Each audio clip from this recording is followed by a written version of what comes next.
Good morning, students. Welcome to the class. So we have completed first chapter in history, first chapter in civics, and one chapter in geography. And now we are going to start the next chapter in geography.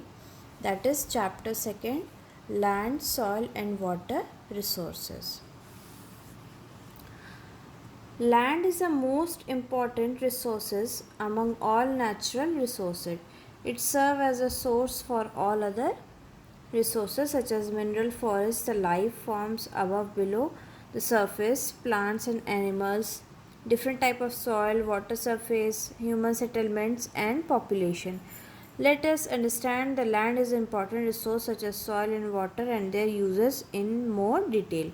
So as you know that land is the most important resource among all natural resources, as many types of activities we perform on land. We live on land, we cultivate land, we do agriculture on it, we found minerals, forest, soils, different type of soil, water, all these things, and human settlement also on land.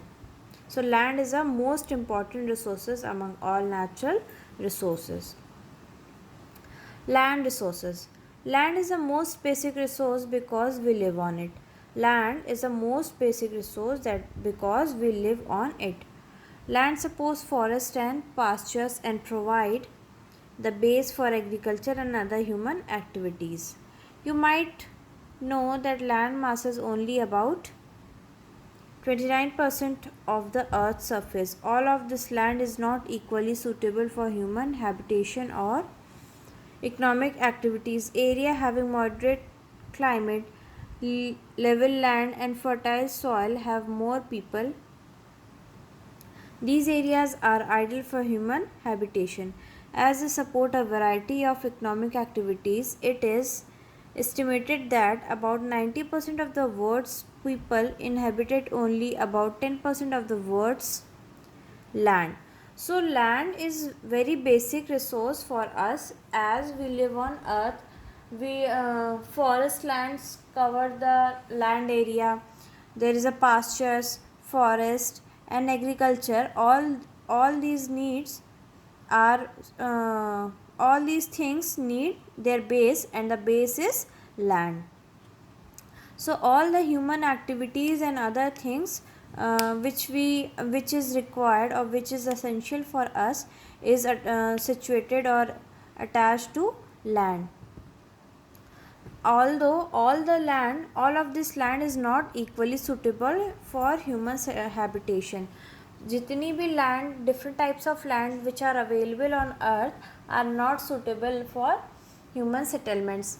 Like in many mountainous regions, human settlements, human beings बहुत ज़्यादा mountain regions में या फिर coastal areas में नहीं live कर सकते हैं.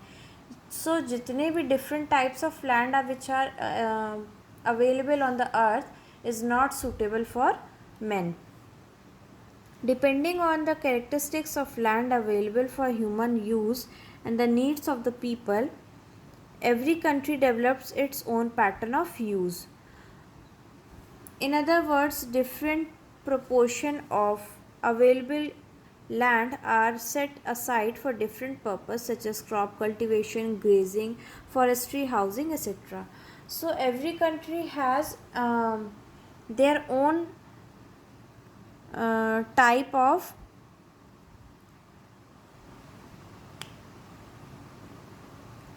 land settlement patterns. There are different types of land which they divide into different type of purposes.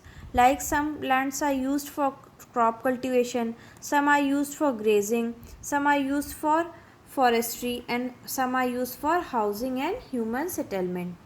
Some are used for industries and transportation and so on. For instance, in regions with a poor large population, level land and fertile soil, more land is used for agriculture. So for example, अगर कहीं पे soil बहुत ज़्यादा fertile है, so वहाँ पे human settlement आपको ज़्यादा देखने को मिलेगा, क्योंकि जो लोग वहाँ पे रहेंगे वो agriculture activity भी perform करेंगे at the same time. Thus, as the human population is growing, forest land are being cleared to make room for crop field, houses, factories, roads, and so on. So, as human population is increasing day by day, forest lands is now the forest area is covered. The land which is covered with forest area are removed, and these lands are used for housing purposes, transportation, for industrial purposes, agriculture purposes, etc. Again, in very heavily populated areas where housing is the prime need, even lands that were earlier used for growing crops are being converted into residential area. The pattern of land use may also change as the available technology changes. For example, a mineral rich area used for agriculture or housing is the absence of mining technology may be converted into a mine. सो अगर कोई land area है वहाँ पे minerals वगैरह ज़्यादा अच्छे से available हैं तो उस एरिया में ह्यूमन सेटलमेंट ज़्यादा देखने को नहीं मिलेगा, क्योंकि वो सारी जगह को हम माइंस में और इंडस्ट्रीज़ में कन्वर्ट कर देते हैं. So different type of land pattern हमें अलग अलग जगह पे अलग अलग पार्ट्स ऑफ में देखने को मिलते हैं. About 1/3 of the world's land is arable, suitable for growing crops.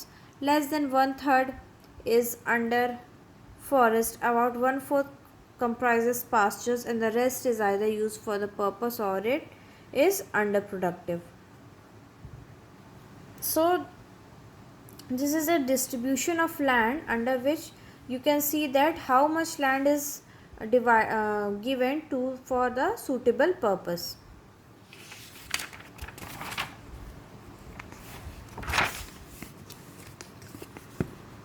On the basis of ownership, land can be broadly classified in private land and community land.